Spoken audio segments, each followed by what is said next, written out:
Oi, meus amigos, como vocês estão? Paz e graça, espero que vocês estejam bem, que a gente continue nessa nossa caminhada de aprendizado, que a gente possa crescer cada vez mais a compreensão da palavra do Senhor. A gente está chegando no fim dessa nossa série de aulas sobre a Bíblia, a princípio, né? Pode ser que mais à frente a gente desenvolva outros materiais que relacionem, porque é um assunto que rende muita coisa, né? E eu também estou nesse processo de aprendizado cada dia, então eu busquei trazer nesse curso algumas coisas que eu já venho aprendendo ao longo do tempo e continuo também aprendendo, né? E desenvolvendo outras coisas que eu não sabia, que eu também aprendi junto com vocês aqui para essas aulas. E é isso, a gente vai crescendo, desenvolvendo, aprendendo mais. Então, claramente tem muitas coisas que dá para se desbravar, né? Conhecer, avançar no conhecimento de Deus. Então, se você chegou até aqui nesse curso, fico muito feliz que você tenha chegado até aqui e que a gente possa ser grato ao Senhor por conseguir avançar, né? Esse aprendizado. Espero que esse curso tenha sido abençoador para a sua vida, para a sua caminhada cristã. Seja você alguém que prega, ou seja você alguém que pastoreia, ou mesmo cuida de algum grupo específico na igreja, ou lidera alguma área da vida da igreja ali, né, da comunidade, ou seja você um membro da comunidade que também tem o papel de pregar o evangelho e de buscar viver uma vida diferente, né? Então, independente, né, de quem você seja, fico feliz que você tenha chegado até aqui e quero te encorajar a continuar também. A gente tem outras aulas, outros cursos aqui que a gente está começando a desenvolver sobre outros temas que também acabam envolvendo a Bíblia e tudo vai se conectando, né? Então isso é muito legal. E é isso, e te encorajar também a continuar nesse aprendizado, não só nesses cursos. Eu quis, né, durante essas aulas aqui, citar alguns livros que eu acho que ajuda muito, né? E tem muitos materiais bons de teologia na língua portuguesa e também em língua inglesa, se você lê inglês, mas focando aqui no português, tem muita coisa boa já. Muitos autores, pessoas que dedicam as suas vidas para trazer conteúdos assim fascinantes, maravilhosos.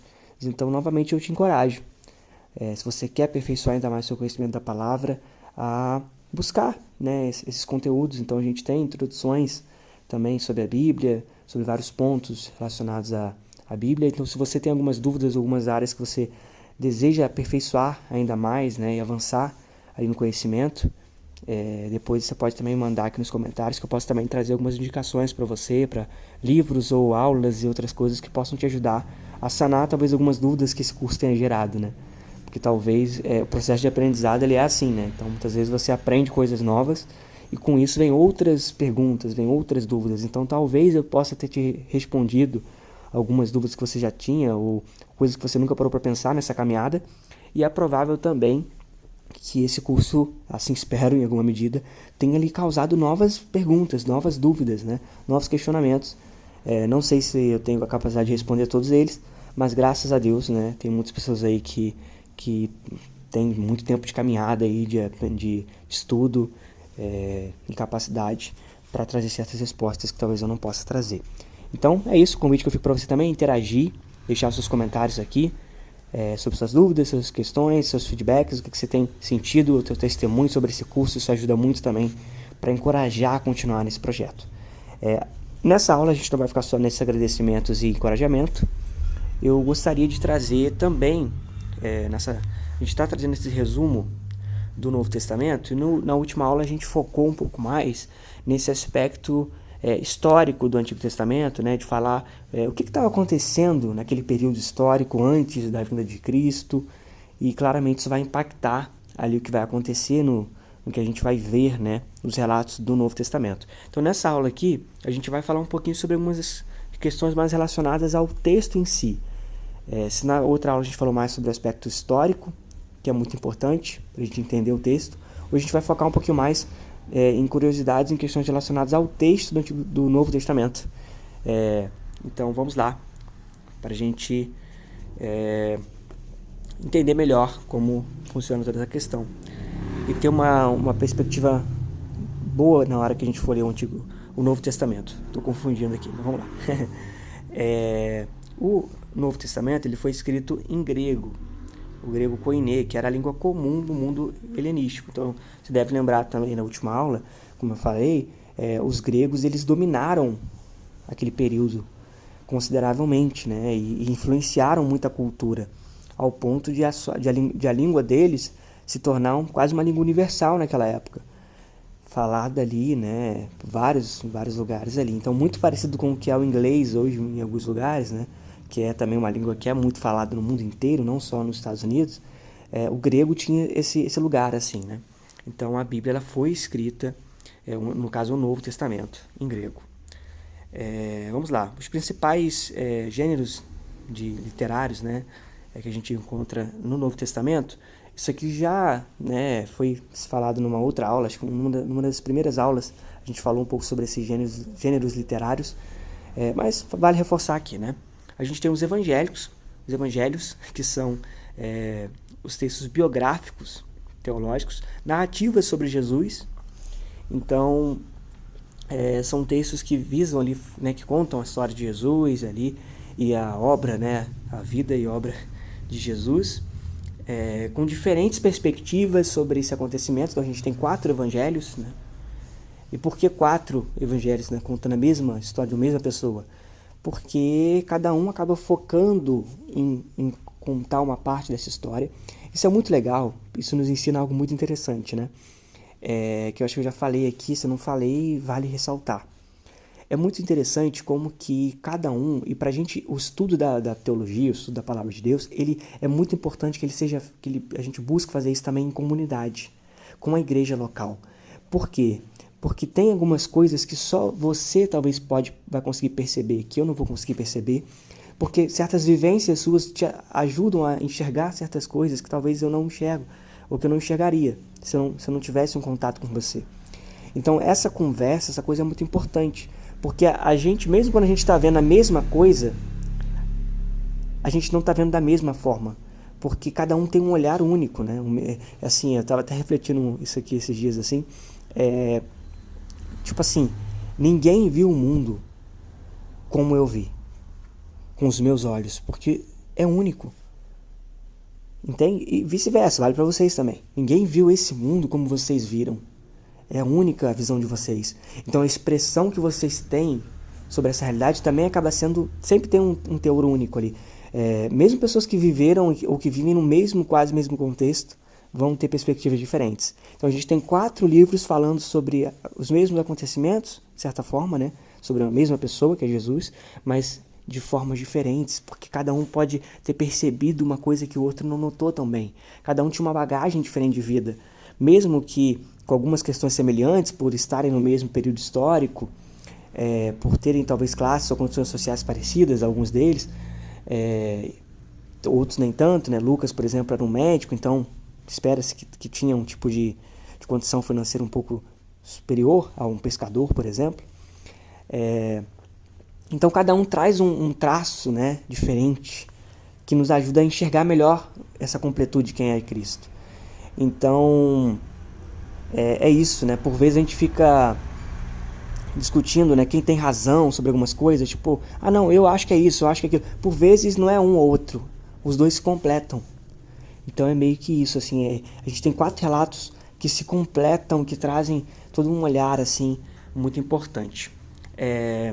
Vamos lá, a gente tem o livro de história, digamos assim, do Novo Testamento, que é Atos dos Apóstolos, que alguns, inclusive, chamam de o Evangelho do Espírito Santo, né, digamos assim, que mostra essa ação muito forte do Espírito Santo na igreja, né, e na igreja começando a surgir.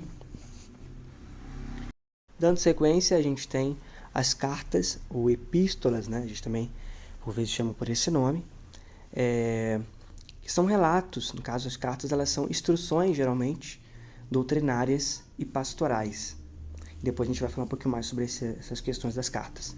A gente tem o livro de profecia no Novo Testamento também, que é o livro de Apocalipse, ou Revelação também. Tem no original pode ser traduzido também como a Revelação ou Revelação, pura e simplesmente. Que tem uma linguagem muito simbólica, que trata sobre o fim dos tempos e a vitória de Cristo. Divisões do Novo Testamento, né? A gente tem 27 livros, Espero que esse dado esteja certo aqui, galera. Espero que esteja certo. Mas até onde eu me lembro é isso mesmo. Tem hora que eu me esqueço, que eu me perdo um pouco com os números. Então, se eu errar alguma coisa, que vocês me corrijam também nos comentários aí, fiquem à vontade. A gente tem os 4 evangelhos, Mateus, Marcos, Lucas e João. Eles apresentam a vida, o ministério, morte e ressurreição de Jesus. Cada um tem um foco e um público um pouco específico, diferente. Mateus para os judeus, Lucas para os gentios, por aí vai. Então, isso é uma coisa também, né, que faz diferença. Então, por isso que é muito importante, quando a gente vai ler a Bíblia, entendendo mais esse contexto. Então, esse autor aqui, ele tinha o objetivo de falar para quem? Que é o que eu já falei com vocês aqui em outras aulas. A gente ir para a Bíblia, antes de querer saber o que a Bíblia fala para a gente hoje, é importante que a gente tente entender o que aquele texto queria falar naquele momento, para aquele povo. Isso faz muita diferença. E olhando para toda a Bíblia, e principalmente agora a gente focando aqui no Novo Testamento. Então a gente pegar, por exemplo, os evangelhos, os evangelhos. Os autores, eles estavam, na hora que eles estavam escrevendo, eles estavam pensando em mim, em você? Em primeiro momento, não. Na minha opinião, né? Meu olhar também sobre isso. Eles estavam pensando, inicialmente, naquele público do primeiro século, dos conterrâneos ali, né? Das pessoas próximas deles, das pessoas ali daquela região, daquele mundo do primeiro século. Talvez até poderiam ter uma tipo de perspectiva de que aquele livro ia ser algo para além daquele povo, daquele momento histórico, né? Mas inicialmente eles estavam focando naquele povo. Então, eles vão trazer ali respostas, questionamentos, perguntas das pessoas do primeiro século. Então é importante a gente entender isso. Então, cada autor, o autor que tem um objetivo de falar para os gentios, ele vai tratar alguns temas de determinada forma. Um autor que tinha o objetivo de falar para os judeus, ele já vai tratar os temas ali de uma outra forma. Talvez vai focar em falar sobre algumas coisas. Por isso que em alguns evangelhos a gente vê algumas passagens que um evangelista conta e o outro não, por exemplo. Porque, por vezes, para aquele fim, aquela história não entraria muito para ele.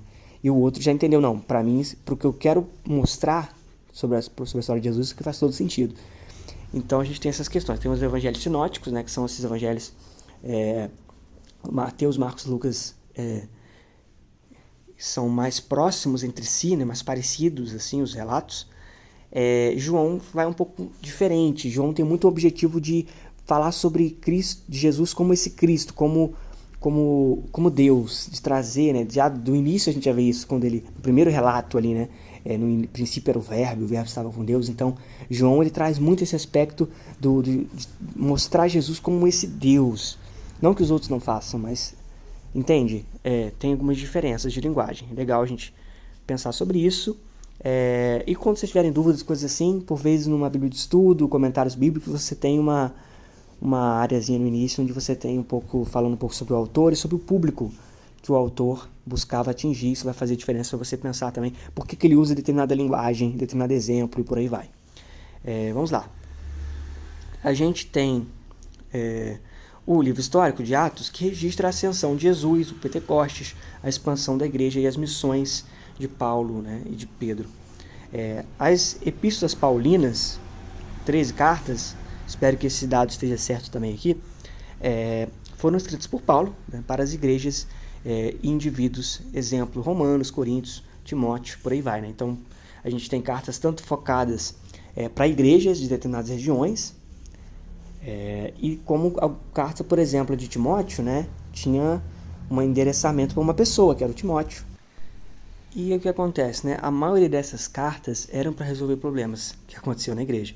Então, se a gente for parar para pensar, né? Você pensa em juntar um monte de gente, diferentes classes sociais, grego, judeu, diferentes perspectivas, e colocar todo mundo junto, e essa galera toda se reunindo, a chance de dar briga, de gerar heresia, de as pessoas não se entenderem tão bem, é grande, né?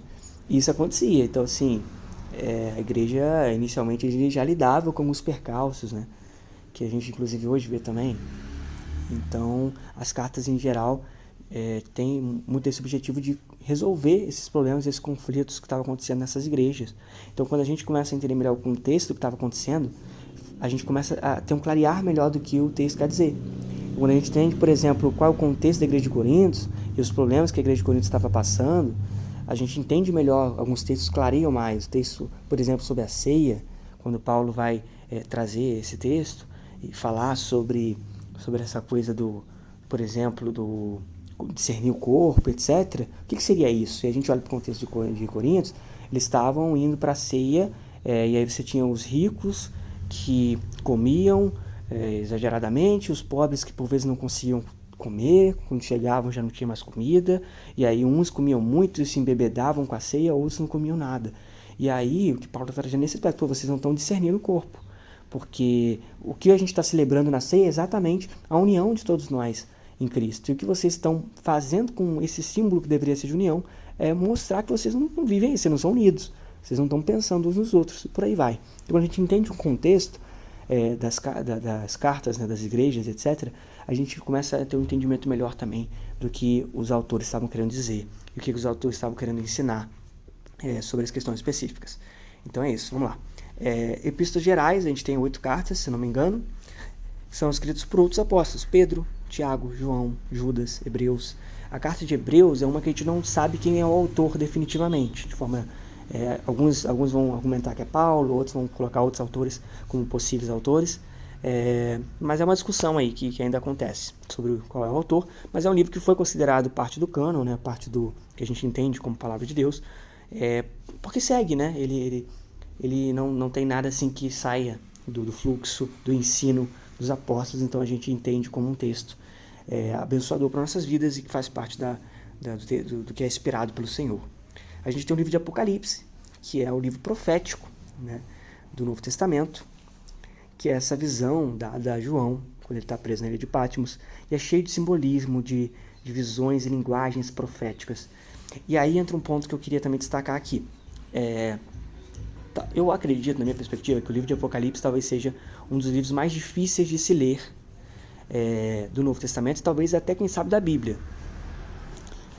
Por ser um livro muito cheio de simbolismos e por falar ainda também sobre questões futuras, muita gente faz confusão. O livro de Apocalipse é um dos livros que mais rola confusão por aí de entendimento e de interpretação. Não é um livro fácil de interpretar muitas vezes, porque, como eu estou dizendo, esses simbolismos, por vezes tem gente que exagera e vai para uma coisa muito literal, outros vão querer ir para uma linha muito figurada. Então, por vezes, tentar encontrar um equilíbrio é importante. E acho que é isso, né? Vale a pena a gente depois ter uma aula, alguma coisa aí sobre o livro de Apocalipse, pra gente entender melhor. Mas o conselho que eu dou talvez é: tome cuidado com os exageros que rolam por aí. Essa coisa de tentar usar o livro de Apocalipse como para ficar tentando caçar sinais, né, do fim do mundo. Não é muito sobre isso que é o livro de Apocalipse necessariamente. Olhe para o livro de Apocalipse com certa esperança, não necessariamente com essa perspectiva de o fim de tudo necessariamente, mas com renovar, né, com de fato o Senhor trazendo o seu reino de forma completa. Então esse livro ele anuncia a vitória final de Cristo, e novo céu e nova terra. Então olhe para esse livro com esperança também, como um cristão, né, com expectativa e com esperança desse Deus vindo reinar de forma completa em nossas vidas e nesse mundo, renovando todas as coisas. Então eu me lembro até, não sei se é o John Piper ou outro autor, que fala, né, quando ele está meio sem esperança ou numa situação difícil, é bom ir para o final de Apocalipse e lembrar que no final tudo deu certo, que no final o Senhor vence, né, e que essa vitória já é garantida. Esse aspecto que a gente não tem uma fé que é baseada em uma possibilidade, a gente tem uma fé que é baseada numa certeza. A gente sabe que o Senhor vence, então que a gente seja também confortado com essa certeza. Então acho que isso ajuda muito também na nossa interpretação do livro de Apocalipse. Em vez de a gente olhar para um livro que para nos gerar medo ou pavor, ou para tentar criar pavor e medo nas pessoas ao nosso redor, seja um livro para nos trazer esperança de que o mal tem seus dias contados, que o mal tem a sua retribuição, que a justiça é feita, não por isso como a gente, não é a gente fazendo, o Senhor é justo e faz a sua justiça, e que o bem vence, né, que o Senhor vence sobre o mal. Então isso traz esperança para a gente, então que seja um livro que traga esperança para nossas vidas. Principais autores, a gente tem Paulo escrevendo 13 cartas, espero que esses dados estejam corretos. João escreve o Evangelho, escreve 3 cartas, tá certo? 3 cartas, e Apocalipse. Pedro com 2 cartas, Lucas escreve o Evangelho de Lucas e Atos dos Apóstolos, também escrito por Lucas. A gente tem Mateus, Marcos, Tiago, Judas, entre outros autores também. E, como eu falei, o livro de Hebreus, que a gente não tem um autor definido. Objetivos centrais do Novo Testamento: revelar Jesus como o Messias prometido, esse Messias que foi prometido no Antigo Testamento, proclamar o Evangelho da salvação pela fé em Jesus, formar e instruir a igreja, o corpo de Cristo no mundo, então instruir e formar a igreja, exortar a santidade, a perseverança, o amor na vida cristã, e anunciar a esperança escatológica, ou seja, das últimas coisas, anunciar essa esperança da vinda de Cristo. Algumas curiosidades aqui, para a gente ir finalizando essa aula. O menor versículo da Bíblia, João 11, 35, que é Jesus chorou, olha só, né? E um versículo cheio de profundidade, né? Pequeno, assim, tamanho, mas carrega uma profundidade que, assim, dá pra gente falar horas, talvez, sobre isso. O livro mais extenso é o Evangelho de Lucas, no caso do Novo Testamento. O último livro escrito provavelmente foi o livro de Apocalipse mesmo, bem provável. Embora, outro aspecto, né? Embora a organização que a gente tem na Bíblia não seja necessariamente em ordem cronológica, algumas coisas podem estar mais ou menos assim, né? Então, provavelmente o livro de Apocalipse realmente foi o último a ser escrito. O Novo Testamento... vamos lá. E outro aspecto, né? As cartas, elas circulavam e eram lidas entre as igrejas. Isso é uma coisa interessante também de a gente pensar. Essas cartas, elas circulavam pelas igrejas. Elas começaram a ser um objeto de circulação entre as igrejas e de exortação entre as igrejas. E isso também contribuiu para, se entender essas cartas como inspiradas por Deus e como escritos que deveriam ter um tipo de autoridade sobre todas as igrejas, né? Então, esse aspecto é bacana também. O Novo Testamento cita ou alude ao Antigo Testamento mais de 300 vezes diretamente e cerca de 1000 vezes de forma indireta. Então, assim, tá aquela coisa que a gente falou, né? Tá tudo costurado a história. O Antigo Testamento e o Novo Testamento bem costurados, cheio de conexões.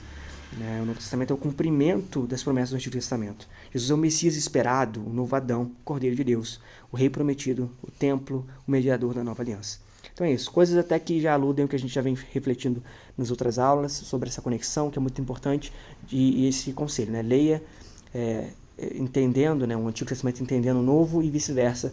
Isso vai clarear muito mais a sua compreensão do texto bíblico.